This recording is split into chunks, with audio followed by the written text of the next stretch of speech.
Today we find out whether Waitrose is really selling better basics or just a more expensive kind of confidence. Because that is the thing people rarely question. The shop feels nicer, the packaging feels calmer, and the whole place makes it easier to believe that better decisions have already been made for you. But once those products get home, the shelf image disappears very quickly. The milk goes into tea, the bread goes into the toaster, the beans go on the plate, the washing up liquid goes into a greasy sink. At that point, the product has to do the job, not the branding. So we tested 10 everyday basics from Aldi and Waitrose to see whether the higher price actually gives shoppers something better, or whether a lot of that extra money is being spent on the feeling of quality before quality has proved anything. Before we get into it, hit the like button and give this video a hype, because more shoppers need to see how much money can disappear inside the most ordinary products in the trolley. If the premium basket really deserves the price, it should prove it at home, not just on the shelf. So let's dive in. Number 10, milk. The first thing I wanted to test was something so ordinary that it almost disappears into daily life without anybody thinking about it. It gets poured into tea, tipped over cereal, added to porridge, splashed into coffee, and used in sauces without ever feeling like a serious purchase. That is exactly why it is such a good place to start, because if money is quietly slipping away here, then it is probably slipping away all over the rest of the trolley too. On the shelf, the cheaper bottle was 4 pints at £1.65, while the other one was 4 pints at £1.75. The size was the same, the use was the same, and the basic job was the same, but the more expensive one came wrapped in more careful wording about free-range milk and higher welfare standards, which is often how these products make the higher price feel reasonable before they ever get home. Once both bottles were open though, the whole thing became much less grand than the shelf had suggested. In tea, the difference was nowhere near as meaningful as the packaging wanted it to feel. On cereal, the experience was still just cereal and milk. In coffee, it did the same ordinary job. That is the problem with a lot of these basic products. The extra money often shows up more clearly in the wording than it does in actual daily life. That does not mean nobody should ever pay more for milk. If somebody cares about the farming standard, that is at least a real reason. The point is that most people are not paying more because the cup tastes dramatically better. They are paying more because the bottle feels more careful before it is opened. That is a very small difference emotionally, but over a full shop it adds up in a very real way. And once that starts happening on something as plain as milk, the next shelf gets much easier to trust without checking. Number 9, bread. By the time most people reach for a loaf, the decision is already half done. They look at the bag and the feel of the loaf and move on. That makes bread one of the easiest places for assumptions to sneak in, because it already feels too familiar to question properly. This comparison was especially useful because the money gap was there, but not in some big dramatic way. Aldi's medium sliced white bread was 800 grams at 55 pence, while the Waitrose Essential white medium sliced bread was 800 grams at 75 pence. That is not a luxury jump, but it is still a noticeable rise on one of the most basic things in the whole shop, especially when it is the kind of product people keep buying without stopping to ask what exactly changed. So I judged it the only way that made sense. Toast in the morning, sandwiches later, and another look the next day to see what had already gone dry, what still held together, and whether the more expensive one was doing anything strong enough to explain the higher price. That is where the whole premium feeling around it started shrinking. Once the slice is in your hand and then on the plate, a lot of what looked important on the shelf suddenly becomes much less convincing.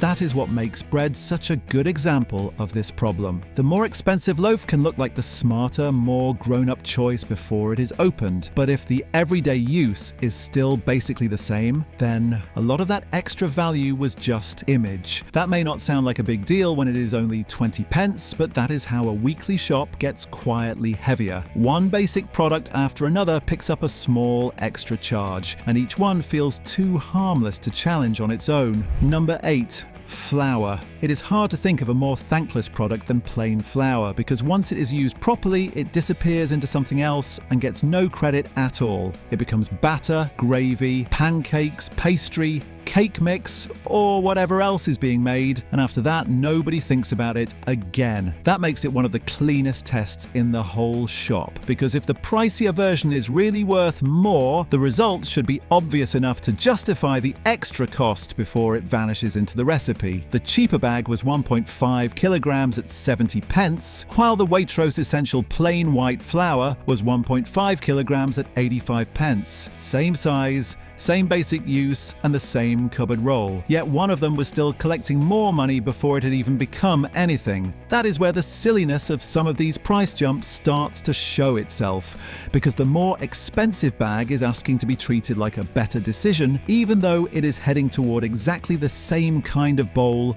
and exactly the same sort of mixing spoon. Once it is folded into batter or cake mix, most of the shelf confidence disappears with it. That is the important bit. Nobody bites into a pancake later and says, yes, that extra 15 pence on the flour really changed everything here. The actual life of the product is too ordinary for the higher price to feel exciting or rewarding once it gets home. It becomes invisible, and the extra money often becomes invisible with it, which is exactly why it is so easy to keep overpaying. That is what basic products do so well when they are overpriced. They don't offend anybody, they just pass through the trolley quietly and ask for a little more than they probably should. Flour is perfect for showing how that works, because it has almost no personality of its own once it is used. If even something this plain can pick up an extra charge and get away with it, then a cold dairy product with a bit more character hardly has to try. Number 7. Butter. A knife on cold toast tells the truth very quickly, because it does not care how nice the dairy aisle looked or how respectable the wrapper sounded. It just scrapes across bread and shows you what you bought. That is why I kept this comparison simple. No spreadable blends, no different categories, and no easy excuses. Just one plain block against another plain block. Aldi's salted butter was 250 grams at £1.99, while the Waitrose Essential salted butter was 250 grams at £2.25. Same size, same category, and the same very normal future waiting in the fridge, whether that meant breakfast toast, cooking vegetables, frying eggs, or melting into something later in the day. The money gap is not huge, but it is there, and that matters when the product itself is so basic. The reason this one lands so well is that the whole fancy feeling around the more expensive pack fades very fast once it is actually being used. The cheaper block still tastes like butter, melts like butter, cooks like butter, and behaves exactly the way cold butter always behaves when you try to spread it too early. That is the issue. The more expensive one is not doing some completely different job. It is still just butter ending up on toast. A lot of people pay more here because butter feels like the sort of product where paying more must mean something solid. It feels old-fashioned, reliable, and worth taking seriously. But if the daily result is still just breakfast tasting like breakfast, then the extra money starts looking less like quality and more like a habit. That is a useful thing to catch, because it shows how easy it is to put a more expensive product in the trolley simply because it seems more proper, even when the actual use at home is very hard to separate. Number 6. Beans. There is a reason products like this get away with so much. They are too familiar to feel risky, too ordinary to feel worth investigating, and too tied to routine for most people to think about them properly. A tin of baked beans is one of those things that seems to buy its own safety just by being part of everyday life. That is exactly why it belongs here.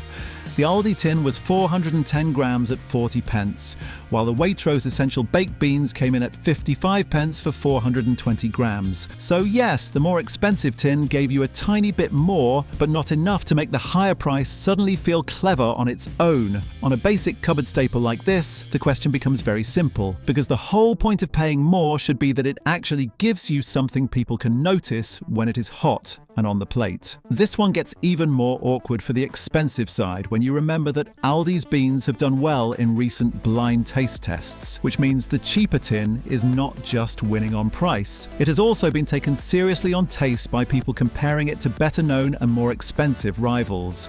That matters because it removes one of the easiest excuses for overpaying on a product like this. If the cheaper tin tastes strong enough to stand up well on its own, then the more expensive one has even more explaining to do. Once both tins are heated, spooned out, and put on toast, the extra confidence around the pricier one starts to look a bit thin. This is not wine or fancy cheese, it is baked beans. The sauce needs to be good, the texture needs to be right, and the whole thing needs to feel worth the money in a direct, obvious way. If that does not happen strongly enough, then the higher price begins to look like one more example of a supermarket charging more simply because it can on products people stopped questioning years ago. That is what makes this one sting. People often tell themselves that small differences on very cheap products do not matter, but that is where some of the easiest waste lives. A few pence here, a few pence there, and before long the whole trolley is heavier than it needed to be. Number 5.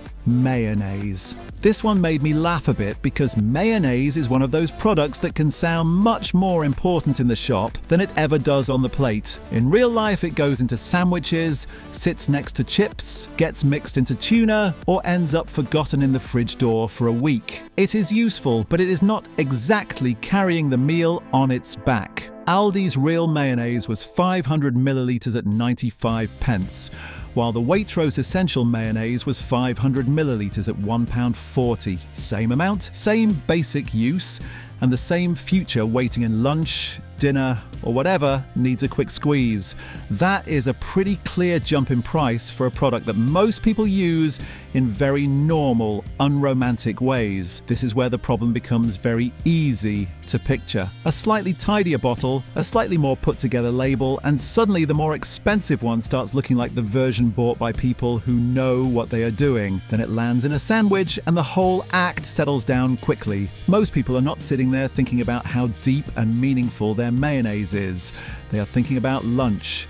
That is why this category exposes a lot. The pricier bottle can look more solid in the aisle, but if it is doing almost the same thing once squeezed onto food, then the higher price starts feeling like it was attached to the bottle, not the eating experience. Products like this make it very obvious how often a basic item is allowed to cost more simply because it carries itself more seriously in the shop. And once that happens with something as small as mayonnaise, a plain bag of rice starts looking even more suspicious. Number 4. Rice. Nothing looks more sensible than a bag of rice, which is probably why people trust it so quickly. It feels practical, steady, and impossible to get too emotional about. That should make it one of the safest products in the whole shop, but in some ways it makes it easier to overpay for, because most people see a decent looking bag and stop asking questions there. Aldi's basmati rice was 1 kilogram at £1.79, while the Waitrose Essential basmati rice was 1 kilogram at £2.50. Same grain type, same weight, and the same roll at dinner. One bag was just asking a lot more money to end up under the same curry or beside the same grilled chicken. That is where a very plain product starts becoming a very good lesson in how quiet overpaying works. Once it is cooked, rested, and fluffed up, the big question is not hard to understand. Does the more expensive bag actually give most households a result that feels clearly better? Or does it just feel like the sort of purchase they are supposed to respect? That difference matters. One is about dinner, the other is about image. For a lot of people, this is where the answer gets uncomfortable, because rice can look much more different on the shelf than it does on the plate, unless the grain, smell, and feel are obviously stronger in a way normal people can really notice. The extra money begins to look like another charge on a basic product that only felt more important while it was still in the aisle. This is one of the clearest examples of how a weekly shop can become expensive without anybody feeling like they are doing anything dramatic. A bag of rice does not feel like a splurge. It feels sensible. That is exactly why a higher price on it can slip past so easily. Number 3, cheese. People get protective about paying more for cheddar because this is one of the few basic products where there really can be a real difference. Stronger flavor, firmer texture, a better finish, and more bite are all things a block of cheese can honestly offer.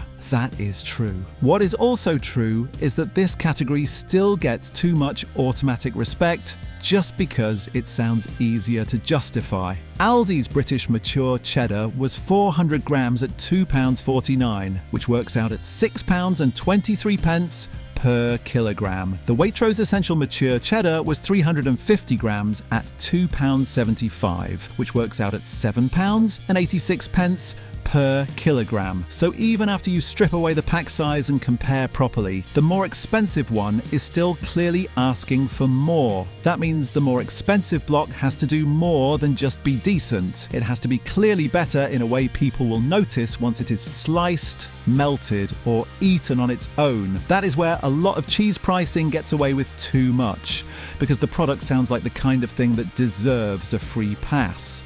But if the actual difference is only small once it is in a sandwich or on toast, then the money gap starts feeling bigger than the eating gap.